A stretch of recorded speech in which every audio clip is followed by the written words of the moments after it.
Hello and welcome to your second pre-algebra class. I am your online facilitator, summer school teacher. I am Mr. Marquez, and today we're going to talk about a topic that is not a new topic, although it might be presented in a new light too.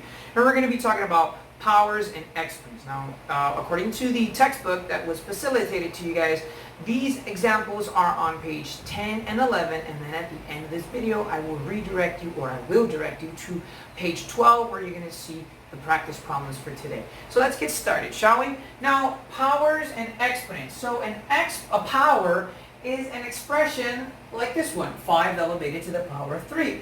Now, this power is composed of a base, which is the 5, and an exponent, which is the 3. Now, what the exponent means is, or is telling us, is the amount of times that the base will be multiplied by itself. So if it says 5 to the power of 3, in reality, it's telling me that 5 is going to be multiplied by itself 3 times, and we call that a repeated multiplication. So, 5 to the power of 3 as a repeated multiplication is 5 times 5 times 5. So that's pretty much what an exponent is, or at least the very basis of it. Right now, what we're going to do is we're actually going to go into some examples. And the first example that we're going to look at says express each product in words as a repeated multiplication and then evaluate it. So when we're going to express this in words, let me erase this so I have some more space. When we're going to express this in words, what they're telling us is they want us to write this entire repeated multiplication in words. So if we're going to write it in words, we're going to say 13 to the 4th power.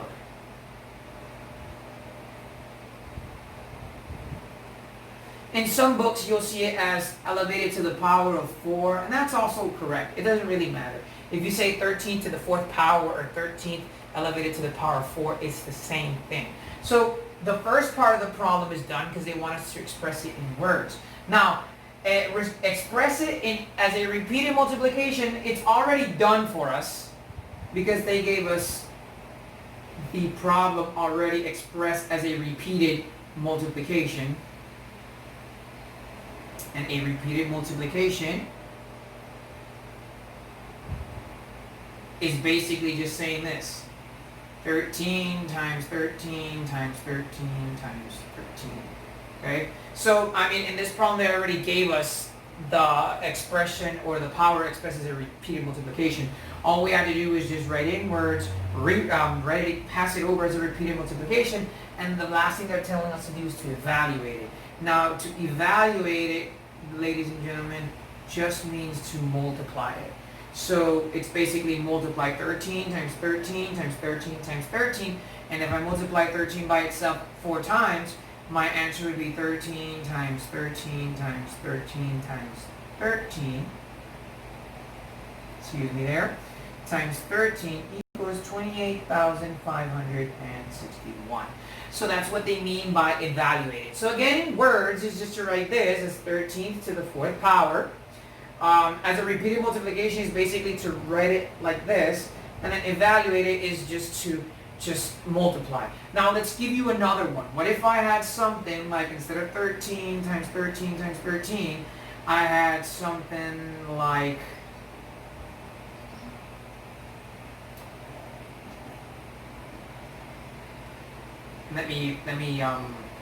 what if I had something like 3 elevated to the power of 3, or 3 cubed. Now, when we have cubed or exponents elevated to the power of 3, or exponents elevated to the power of 2, if they're elevated to the power of 2, we call them squared. If they're elevated to the power of 3, we call them cubed. So how would I write this in word? Well, you can write it 2 ways. You can say 3 to the 3rd power, or to the power of 3,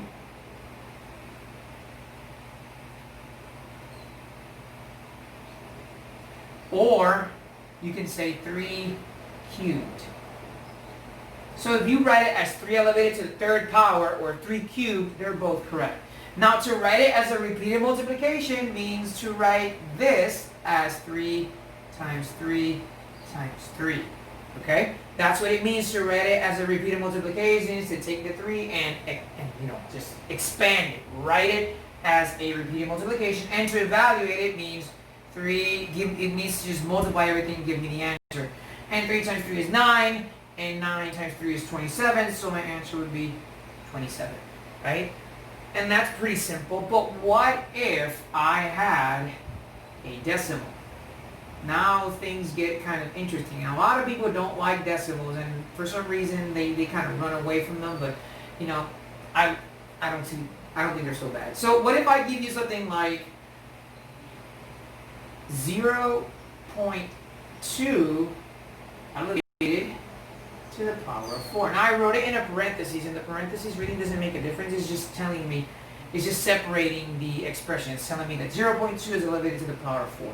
So if I'm going to write it in words, how do I express this in words? And you would say, well, 0.2 to the 4th power .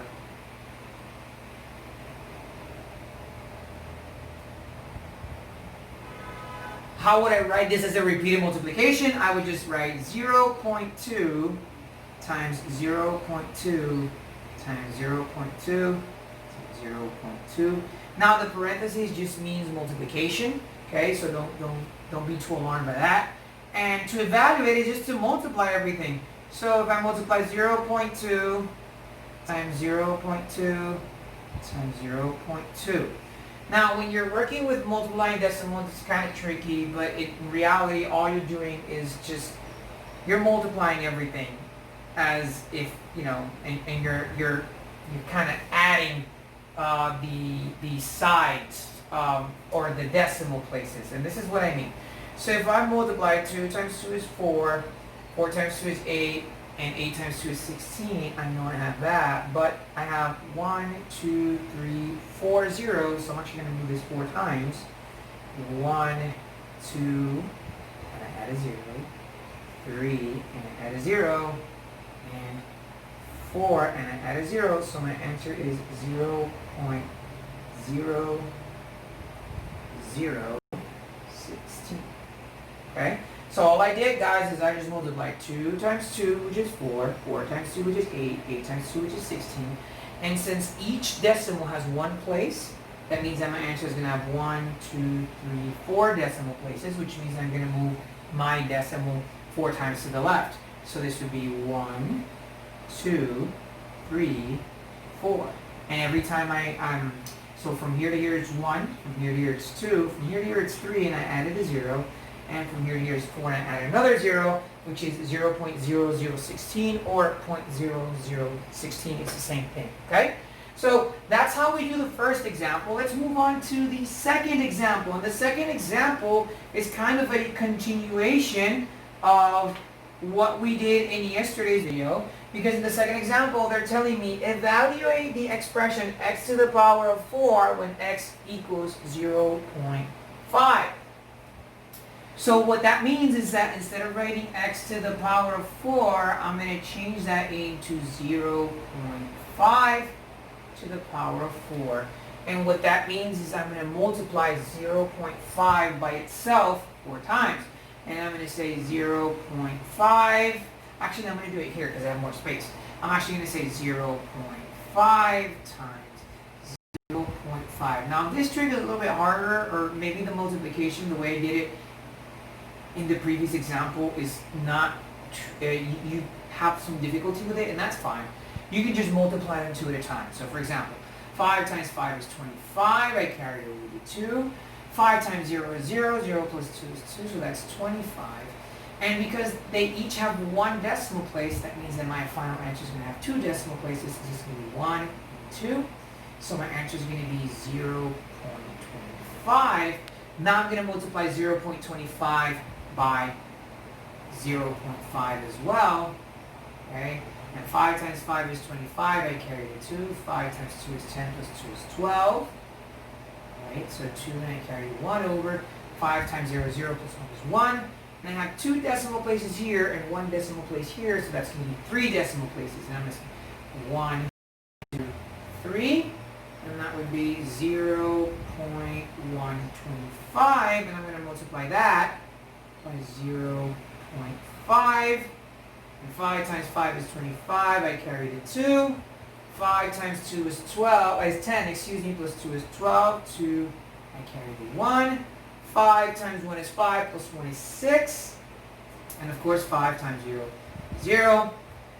And I have 3 decimal places here and 1 decimal place here, so my answer is going to have 4, which means 1, 2, 3, 4. And my final answer is actually 0.0625. Okay? So that's how I did it. Again, all I did was I changed the value of x to the power of 4 into 0.5. Then I multiply 0.5 times 0.5 times 0.5 times 0.5, which is 0.0625.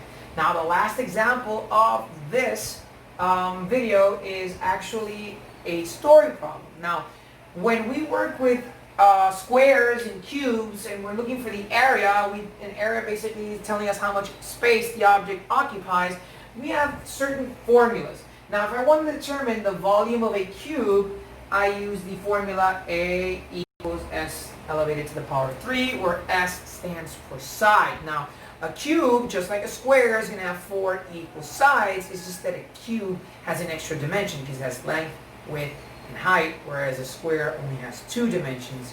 Hence, S to the power of 3 in the volume of, or the area of cube. Okay? So what we're going to do now is we're simply, or the volume, excuse me, of the cube, not the area, the volume. So the formula actually says V equals S to the power of 3, where the S means the sides and the 3 is the dimensions.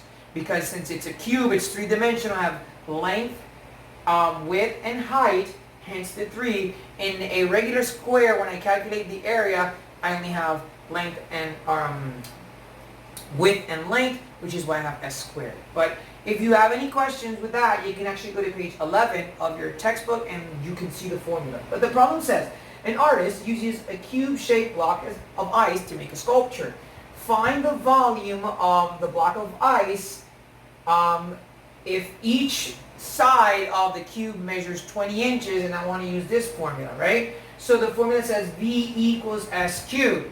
So I'm just going to say V equals, but instead of writing S cubed, I'm actually going to change the S to 20, and that would be 20 cubed, which means elevated to the power of 3, which is actually 20 times 20 times 20, and 20 times 20 is 400, and 400 times 20 is actually 800. So we say that the volume is 800 inches cubed, or cubic inches, right?